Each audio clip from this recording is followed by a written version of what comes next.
Chapter 14 The Dogs of Gwyntystorm.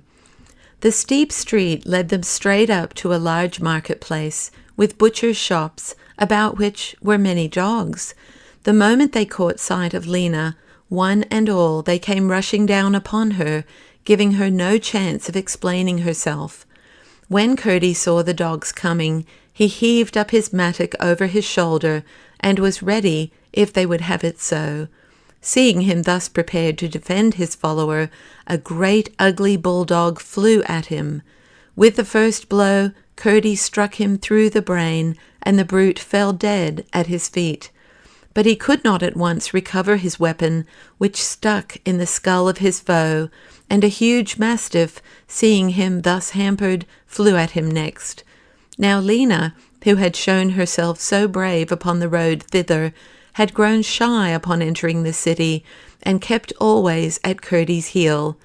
But it was her turn now. The moment she saw her master in danger, she seemed to go mad with rage.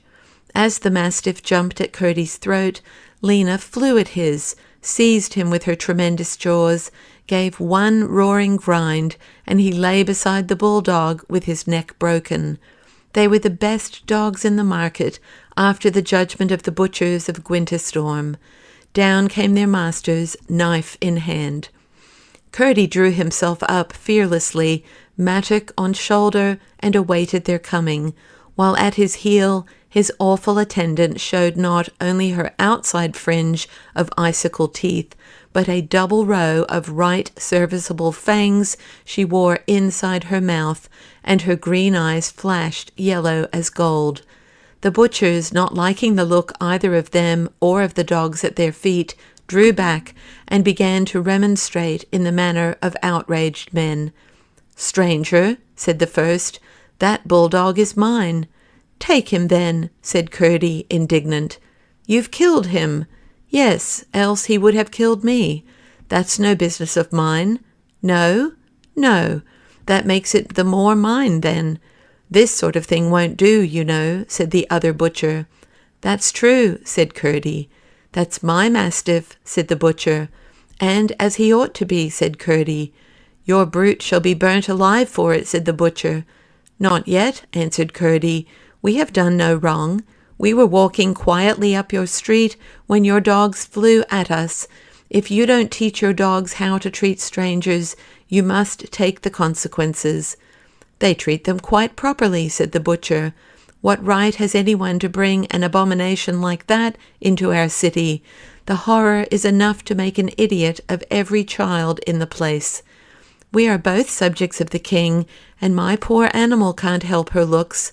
How would you like to be served like that because you were ugly? She's not a bit fonder of her looks than you are, only what can she do to change them?" "I'll do to change them," said the fellow. Thereupon the butchers brandished their long knives and advanced, keeping their eyes upon Lena. "Don't be afraid, Lena," cried Curdie.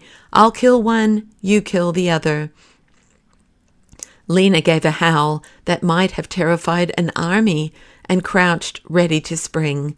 The butchers turned and ran.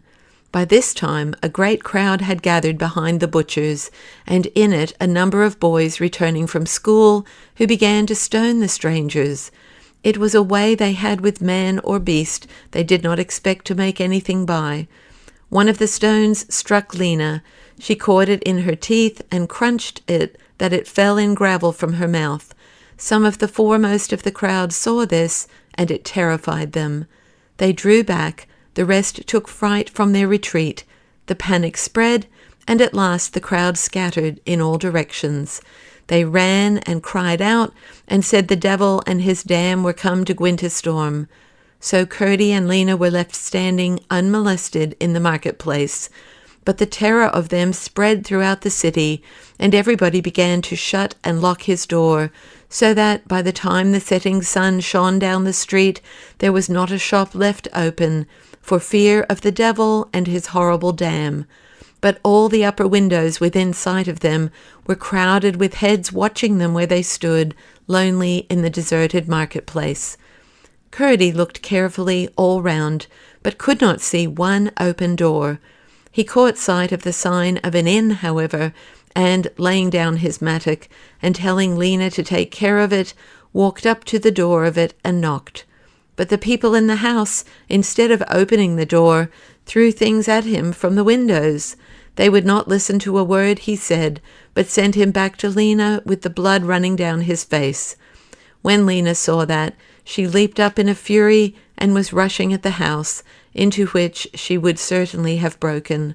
But Curdie called her and made her lie down beside him, while he bethought him what next he should do. "Lena," he said, "the people keep their gates open, but their houses and their hearts shut." As if she knew it was her presence that had brought this trouble upon him, she rose and went round and round him, purring like a tigress and rubbing herself against his legs. Now there was one little thatched house that stood squeezed in between two tall gables, and the sides of the two great houses shot out projecting windows that nearly met across the roof of the little one, so that it lay in the street like a doll's house. In this house lived a poor old woman with a grandchild, and because she never gossiped or quarrelled or chaffered in the market, but went without what she could not afford, the people called her a witch, and would have done her many an ill turn if they had not been afraid of her. Now, while Curdie was looking in another direction, the door opened, and out came a little dark-haired, black-eyed, gypsy-looking child, and toddled across the marketplace towards the outcasts. The moment they saw her coming, Lena lay down flat on the road, and with her two huge forepaws covered her mouth, while Curdie went to meet her, holding out his arms. The little one came straight to him, and held up her mouth to be kissed. Then she took him by the hand, and drew him towards the house, and Curdie yielded to the silent invitation. But when Lena rose to follow, the child shrunk from her, frightened a little. Curdie took her up, and, holding her on one arm, patted Lena with the other hand. Then the child wanted also to pat Doggy, as she called her by a right bountiful stretch of courtesy, and having once patted her, nothing would serve but Curdie must let her have a ride on Doggy. So he set her on Lena's back, holding her hand, and she rode home in merry triumph, all unconscious of the hundreds of eyes staring at her foolhardiness from the windows about the marketplace, or the murmur of deep disapproval that rose from as many lips. At the door stood the grandmother to receive them. She caught the child to her bosom with delight at her courage, welcomed Curdie, and showed no dread of Lena. Many were the significant nods exchanged, and many a one said to another that the devil and the witch were old friends. But the woman was only a wise woman, who, having seen how Curdie and Lena behaved to each other, judged from what sort they were, and so made them welcome to her house. She was not like her fellow townspeople, for that they were strangers recommended them to her. The moment her door was shut, the other doors began to open, and soon there appeared little groups about here and there a threshold, while a few of the more courageous ventured out upon the square, all ready to make for their houses again, however, upon the least sign of movement in the little thatched one. The baker and the barber had joined one of these groups, and were busily wagging their tongues against Curdie and his horrible beast. "He can't be honest," said the barber, "for he paid me double the worth of the pane he broke in my window." And then he told them how Curdie broke his window by breaking a stone in the street with his hammer. There the baker struck in.